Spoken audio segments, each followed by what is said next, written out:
Hey everyone, Xander here with Project Nerd, and I'm here with Justin Balog of Shared Territory, which debuted here in the Nederlands Film Festival. That's right. Now, first question I have to ask. It looks like you have a passion for biking.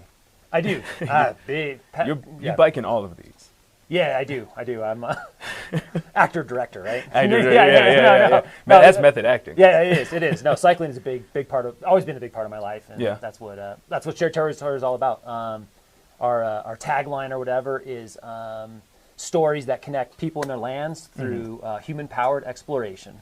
So Okay. Walking, running, riding, whatever it is. And whatever it is you can to explore these territories. Yep.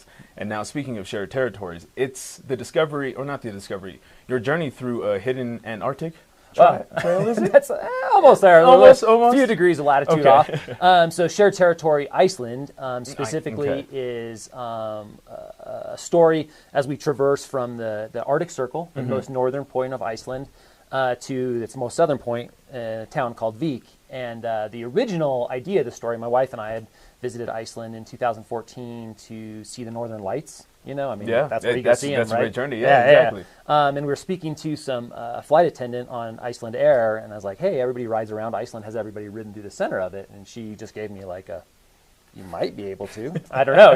That's enough to start an adventure, right? I've never tried. And so the more I researched it, I became really interested in the Icelandic sagas. So Icelandic sagas are these oral traditions passed down through since the 600s or whatever. My dates might be a little bit longer than what you're aware. Right. Yeah. So in the Icelandic sagas, they reference this passage called Sprengi. Again, this is Sprengisandr, which loosely translates to the sandy trail of exploded horses, right? And so, and the reason they call it is because these horses are, ridden to exhaustion because there's no quarter for your horse in this area. In the center of Iceland. Now I feel bad for laughing at that name. Yeah. I feel bad. I mean, the Icelandic horse, we can go into great detail. The film goes into detail about it. But there's no quarter for your horse there. And really to understand what... I mean, now I'm starting to get reflecting on this adventure. The center of Iceland, when they say there's 400 or 500 square kilometers of glacial moraine, you have no idea what that means until you're out there. But imagine, kind of those river stones, little gray ones. They're like the river rocks. River rocks. Yeah. Imagine that. Where are you from? I'm from here. I'm from Colorado. Okay, so imagine an expanse of that with some topography, but nothing significantly high, that stretches all the way from Fort Collins to Pueblo. Like there is nothing, there's no nothing life. and just nothing out there. And so there was really no reason to go over this passage unless you needed to get to the parliament that was held once a year during the times of Vikings, because there you had to plead your case. And so often people would try to run the risk of they want to get to the parliament faster than the next guy that takes the long route to visit all his friends. So shortcut. The shortcut basically, and it's really dangerous. I mean, poisonous gas, volcanic, tubes that collapse.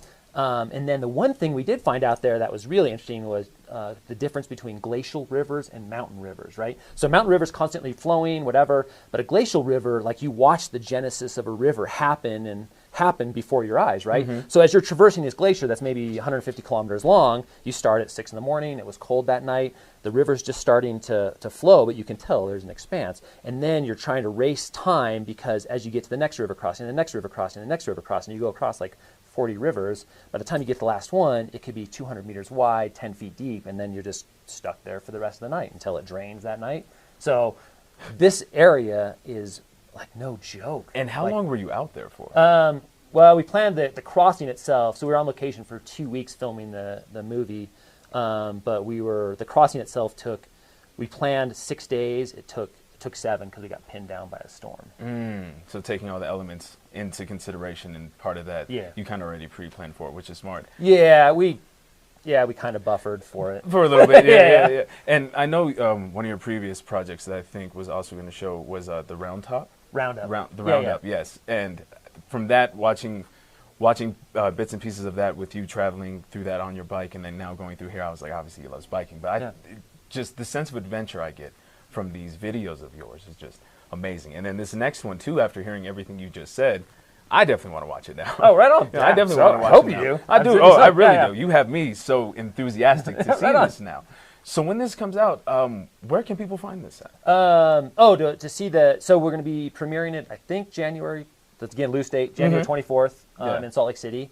And then it'll be in the Pacific Northwest shortly thereafter. But if you're looking for a Colorado screening or something like that, you're going to be able to find a physical screening of it in March in Colorado. And then if you want to look at it online, this is interesting. Go to Shared Tour. If you find us on Instagram, I don't know, our most Project Nerd folks on the gram, or Instagram, or has that just Facebook? Okay. No, everywhere. Okay, everywhere. so just find Shared Territory on Instagram, okay. and we'll have a link to there because the project was done as a way to raise money for a global charity and then a local charity. Okay. The global charity is World Bicycle Relief, which puts bicycles into the field. Largely in the African continent, so that the women that live there are unable to get educated because they're tied down with having to perform domestic duties and they can't get to school and stuff. But the bicycle, because it just accelerates their ability to accomplish those. So they put bicycles in the field there. It's like $170 per bicycle, so we're raising money for that. And the second one is Iceland Search and Rescue, which is the local charity, which this is a crazy story. Do you have time for this? Do we have time for this? We have time for this. Okay. I know we have time for this. I just want to make sure we have time for this. Okay. So Iceland Search and Rescue, we went out there this goes back to when we went to see the Northern Lights. They also have this fireworks display. That's the largest fireworks display in the world. It's insane, right? You have no idea how crazy this fireworks display is. Man. Okay. But you don't know is it's put on by the public. So it's basically a fundraiser. They sell fireworks for all year long for this public display it happens at New Year's.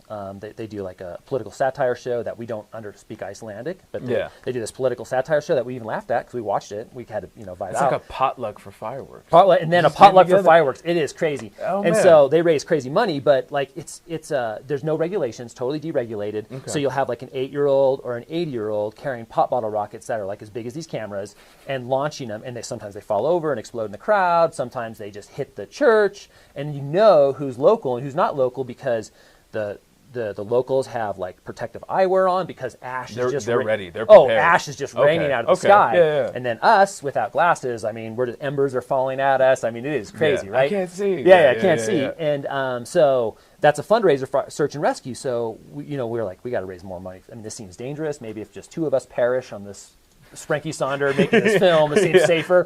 We made it. But we're talking to Iceland Search and Rescue about they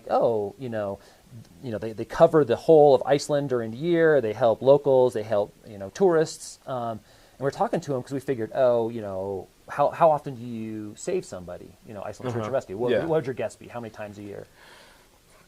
Average per year, 54 people? 54 seems like a great guess, right? Yeah. So we asked that. We were thinking, maybe a handful of people. And then he sat there, and it seemed like he was just crunching the numbers, processing the numbers. And we're like, what is going on? And he came out, and he's like, on average, maybe 3 to 4 a day. We're like, a volunteer organization funded by the sale of fireworks is saving people out of the Icelandic highlands 4 times a day. And then he told me this story that last year there was an Arctic French Arctic skiers or Nordic skiers that tried to do a similar passage to us during the winter. They had to be saved 7 times for one expedition, right? Yeah. So we figured it's money to a good cause. Maybe the French should have backed off after the 3rd or 4th set. They just maybe throw the towel in. We didn't have to be saved once.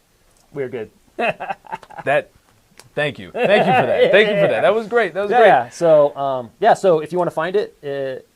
I guess the whole point of that story was that you'll be able to buy tickets for the online premiere if you can't make it to one of those screenings, and that money, those proceeds will be going to World Bicycle Relief and Iceland Search and Rescue. Oh, okay. And can we find you anywhere online to follow you for future adventures? Oh, future adventures? Yeah. I'm just at Justin Balog, justinbalog.com. Yep. Okay. We'll have all that info down below. Yeah. BALOG.com. Yep. All right. I forgot there's more content. Yeah. No, but I appreciate it. Thank you very much. Appreciate it. All right, everyone. Xander out. This was great. Until next time.